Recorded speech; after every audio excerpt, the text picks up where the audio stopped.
On a cold, quiet night in Dublin, Ireland, it was the kind of night where the city seems to hold its breath. But on March 20th, 2005, something happened just off Richmond Cottages in the Summerhill area of Dublin. Something that would shatter the silence and leave a mark on the city that no one would forget. And just 10 days later, a gruesome discovery of a headless body in the canal beside Croke Park Football Stadium would be made, and it would send ripples through the city that would last for years. This is the story of the Scissor Sisters, a Dublin Nightmare.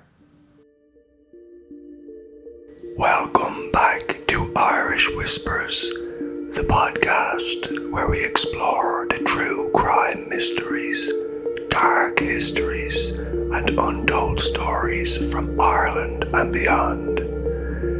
My name is Salem Grace, and today we're stepping into the gruesome world of the Scissor Sisters, a case so disturbing and brutal it still echoes throughout Ireland and beyond today, more than 2 decades later. Now, I must warn you that as I record this today, there is a bad storm blowing just outside, and so you may hear raindrops and wind hitting against the windows. Of course, I apologize for this, but who knows, maybe it will add to the atmosphere. So, turn down the lights, settle in, and let's begin.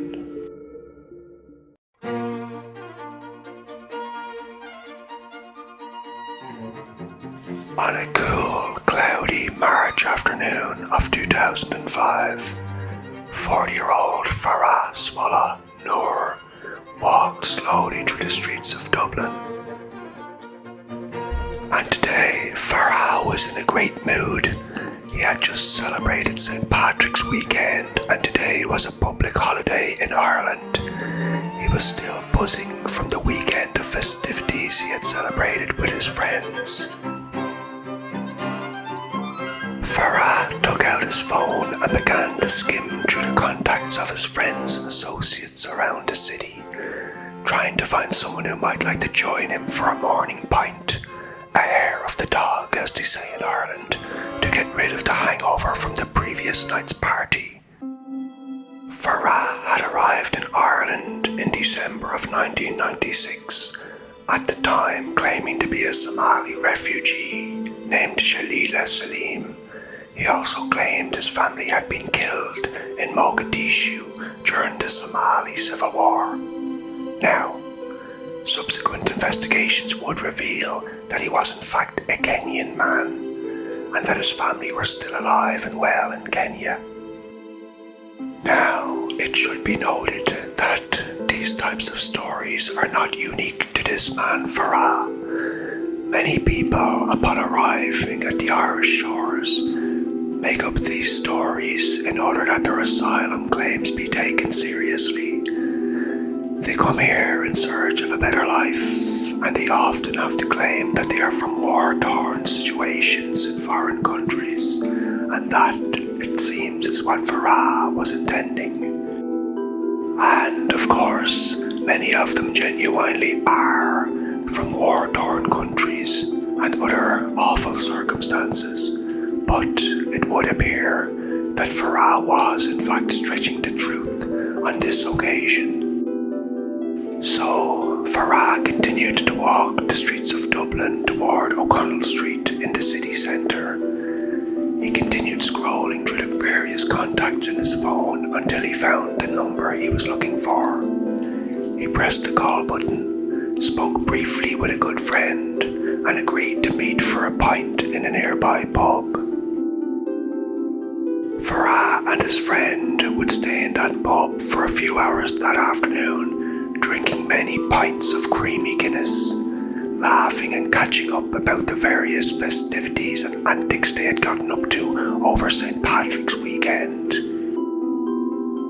Later that evening, Farah would receive a phone call and be informed of a party that was to begin at Richmond Cottages near Summerhill. Farah, always the party boy, was not going to turn down this invite, so he said goodbye to his friend and departed to pub to attend this party. 10 days later, on March 30th, 2005, a man, while walking his dog along the banks of the canal near Croke Park Football Stadium, made a gruesome discovery. At first he thought it was a mannequin, but on closer inspection he realised it was a human leg. After screaming, he immediately called the Gardaí, and the Gardaí were quick to arrive. After arriving on scene and questioning the man who had discovered the leg, the Gardaí quickly sealed off the scene and began their investigation. They would request assistance from sub-aqua divers who, after diving down under the murky depths of the canal, would discover more than just one leg. They would discover the entire dismembered torso, 2 arms and 2 legs of a man's body. In fact, the only thing missing from the body was the head and the penis. And of course, due to the absolutely gruesome condition of the man's body, they would not need to wait on the coroner to announce that this was murder. So, the Gardaí wasted no time in starting their investigation. At first they tried all the usual routes and techniques to identify the man's body. They documented the positioning and condition of his teeth, but when comparing the dental records on file, they could not find a match. They attempted to take fingerprints, but the man's body was so decomposed, having sat in water for 10 days, they could not extract usable fingerprints. And so, having exhausted all scientific and medical approaches to identifying the man's body, the Gardaí relied on the media. They used news media to share information and details about the man's body and what he was wearing. And it worked. Just days after the launch of the media appeal, a Somali man would come forward and claim to know the identity of the body that was found. He claimed it was his good friend Farah Swela Noor. He had recognized the t-shirt that the Gardaí had shared, the same t-shirt he had last seen Farah wearing when he had met him for pints in Dublin City 10 days earlier, and the same Farah he had not seen since. But, as well as being able to identify the victim, this witness was also able to tell the Gardaí about the 3 women that were last seen with Farah. The 3 women with whom Farah would attend this party at Richmond Cottage near Summerhill. You see, this party, a party fueled by drugs and alcohol, was a private party with 4 guests alone. They were Farah, his girlfriend Kathleen, and Kathleen's 2 daughters. And so, upon hearing this information from the Somali witness, the Gardaí launched a manhunt in search for these 3 mysterious women. They quickly learned that Farah's girlfriend was 49-year-old Kathleen Mulhall, and the other 2 women were her daughters, 30-year-old Linda Mulhall and her little sister, 21-year-old Charlotte Mulhall. It didn't take long for the Gardaí to track down all 3 women, and all 3 would be arrested immediately. However, despite the best efforts of Gardaí and the high pressure of an interrogation, all 3 women would deny any involvement in the murder and dismemberment of Farah. And so, Much to the dismay of the Gardaí, they would have to release all 3 women without any charges. Because the investigation was still in its very early stages and evidence was still being gathered and analysed. But the Gardaí were now confident that they had found those responsible for the gruesome murder of Farah Swallah Noor. But as the days turned into weeks, the Gardaí began to fear that they might never find enough evidence to charge and convict the 3 women and hold them responsible for the murder so gruesome. But, much to their surprise, just a couple of months into the investigation, a guilt-ridden 30-year-old Linda Mulhall would make contact with the investigators of the crime, and, under a second round of questioning, she would admit to her part in the gruesome killing and dismemberment of Farah Swallah Noor. Following Linda's statement, which she made to the Gardaí in August of 2005 at her home in Tala, Dublin, Gardaí would learn of the location of the murder. The house at Richmond Cottages near Croke Park, not actually very far from where Farah's body was actually found. And when the Gardaí launched a search of this house at Richmond Cottages, they would find blood stains, and upon analysis, the blood and DNA would be a perfect match to Farah Swallah Noor. At the same time that this search of the house was going on, other Gardaí swooped in to arrest 21-year-old Charlotte and 49-year-old mother Kathleen. They would apprehend Charlotte, but the mother Kathleen would flee to England before they could arrest her. But through the subsequent interviews between the Gardaí and sisters Linda and Charlotte, the Gardaí would finally be able to piece together the last hours of Farah's life, and the picture it painted was truly gruesome. On the day of the killing, March 20th, 2005, Linda, Charlotte, their mother Kathleen, and Farah had been drinking heavily in Dublin city centre that evening. They returned to Kathleen Mulhall's flat in Richmond Cottages, where the women took ecstasy tablets and more alcohol.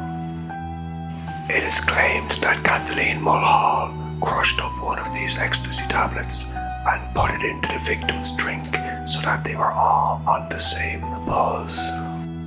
As they all got comfortable and listened to music, Linda and Farah were sitting on a 2-seater couch, with Charlotte, the other sister, sitting on the arm of that chair, when apparently Farah started to touch Linda in a sexual way.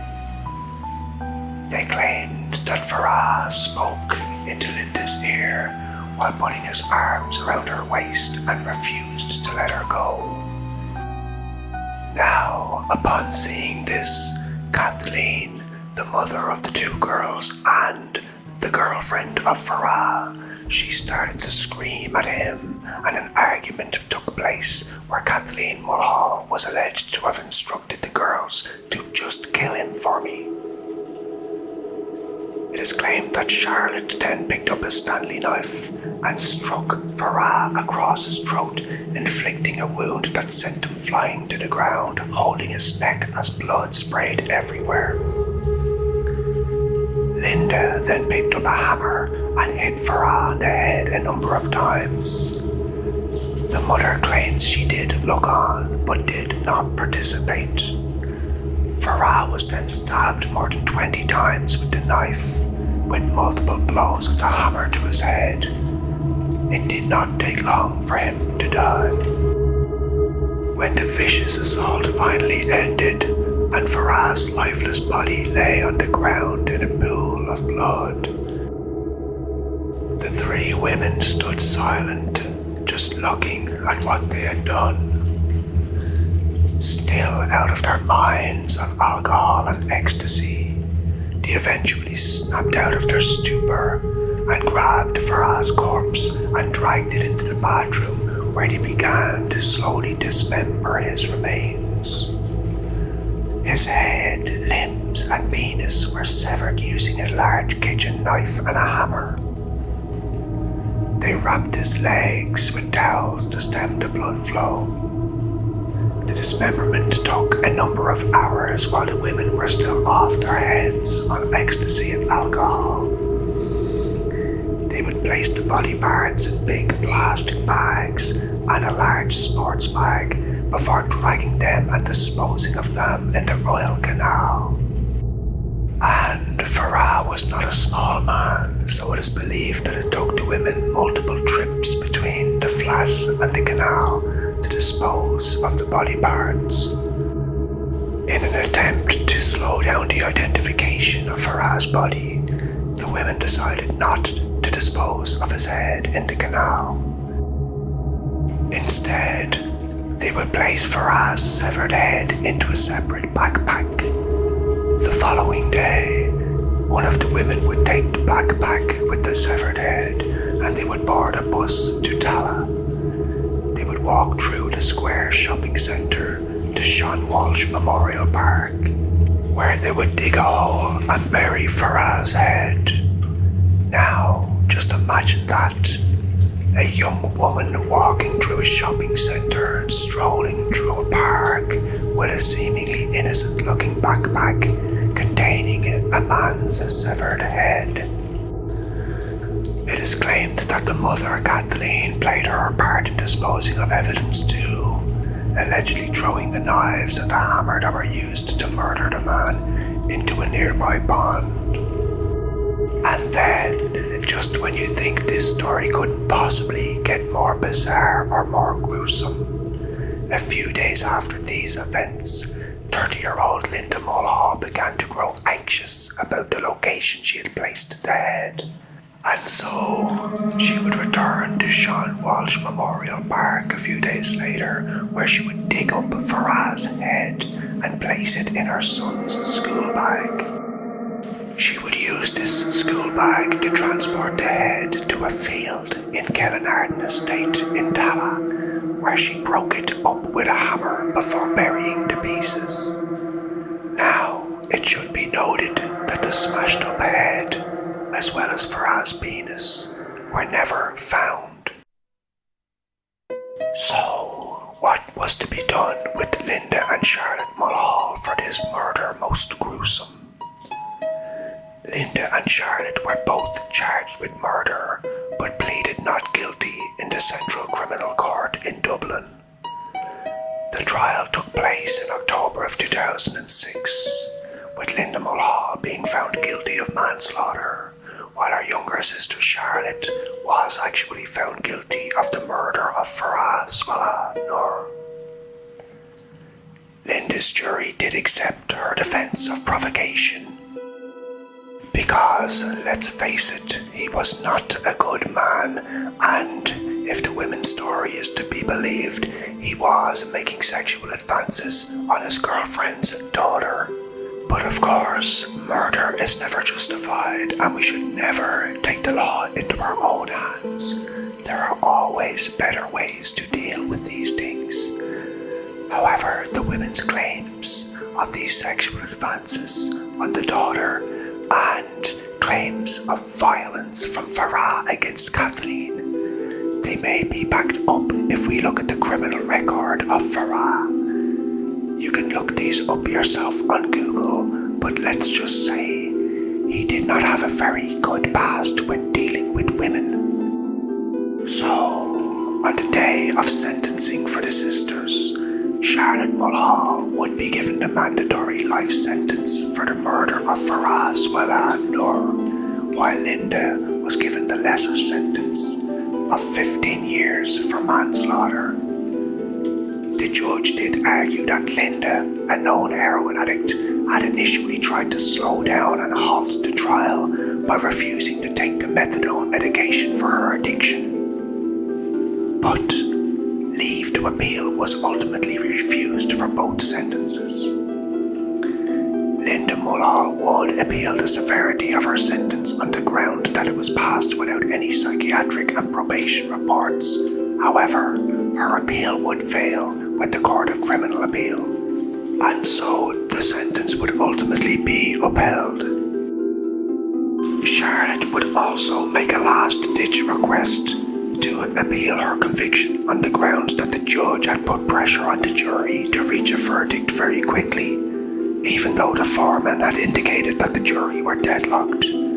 However, this appeal would fail on the grounds that the defense did not raise objections to the comments during the trial, and the fact that the jury was not affected by any alleged undue pressure to reach their verdict, and so the conviction of murder would stand for Charlotte. And finally then, to Kathleen Mulhall, the mother, the girlfriend of Farah, who claimed to be the victim of abuse at his hand, the mother who looked on and watched as her two daughters butchered the man she had once loved.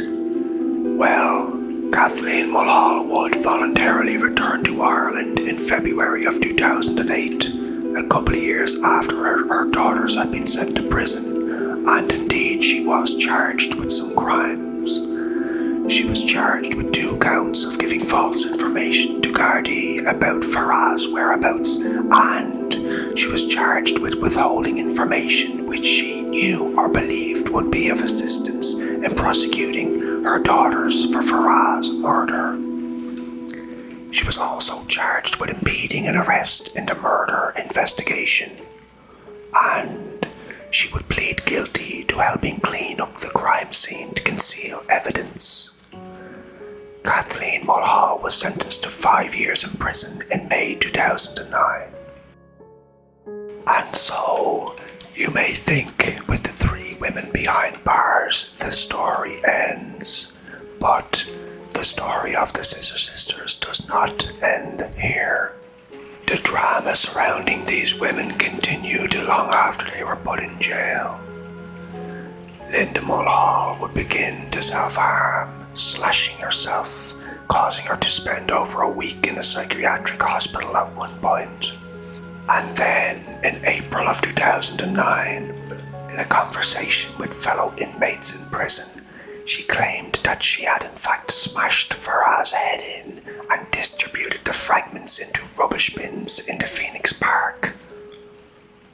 This, the first disclosure of where Farah's head had ended up, was referred to as the final secret of the Scissor Sisters by Cormac Looney in an article in the Evening Herald newspaper.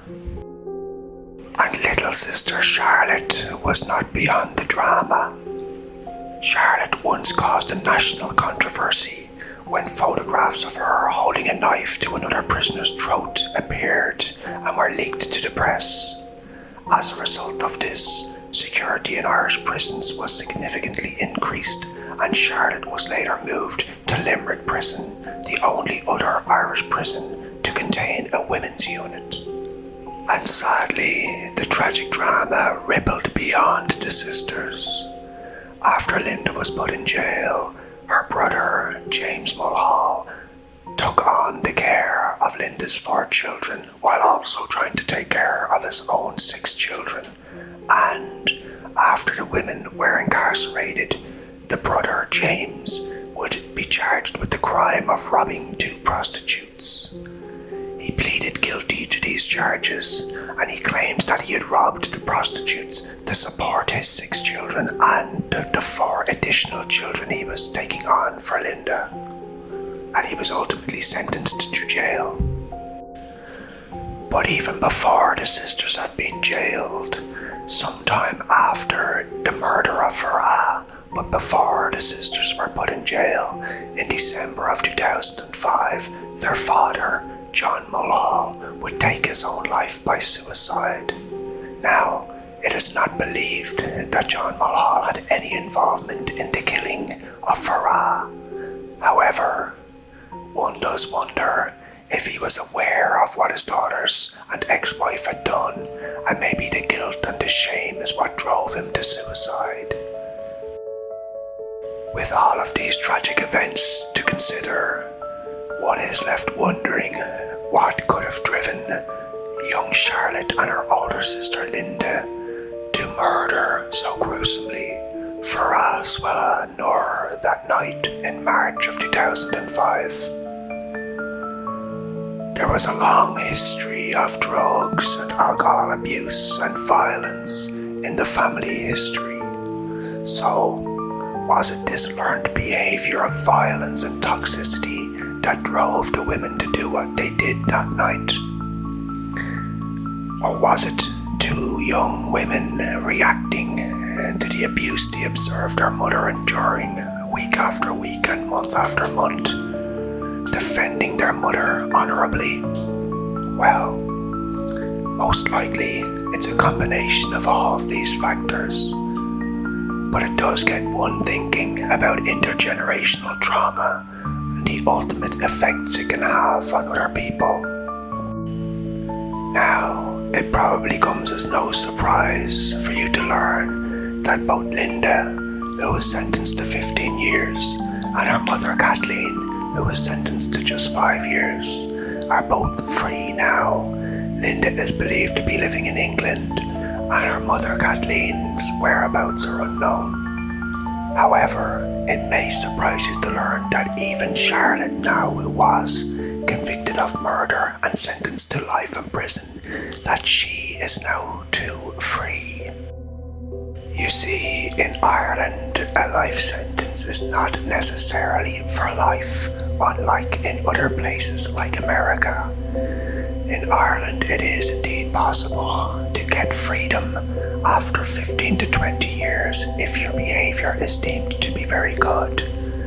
And as of the recording of this podcast episode, in October of 2025, Charlotte Mulhall is a relatively free woman.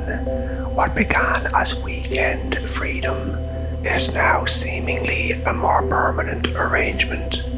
It is believed that Charlotte initially stayed with family in Dublin as she was preparing for full release from prison sometime this year of 2025. A source linked to the prison system is quoted as saying, "This is a huge step forward for Charlotte Mulhall, as it's the first time she has been granted overnight unsupervised release from prison." They went on to say, "She has been keeping out of trouble and has up to now only been given supervised day release. She will initially be given a night or two overnight release from prison, and if all goes well, this will gradually be extended over the next few months. Finally," they said, "there is a strong possibility that she will be fully released on license by the end of 2025. She could be back in Dublin with her loved ones by Christmas. She has also been taking part in pre-release courses, which sets her up and prepares her for full release. And while in prison, she has taken numerous hair and beauty courses and is very good at that too. She really wants to turn her life around and spend time with her loved ones when she is finally freed." This case revealed a web of dysfunction, fear, and violence, but it also highlighted the consequences of decisions made in the heat of anger and panic.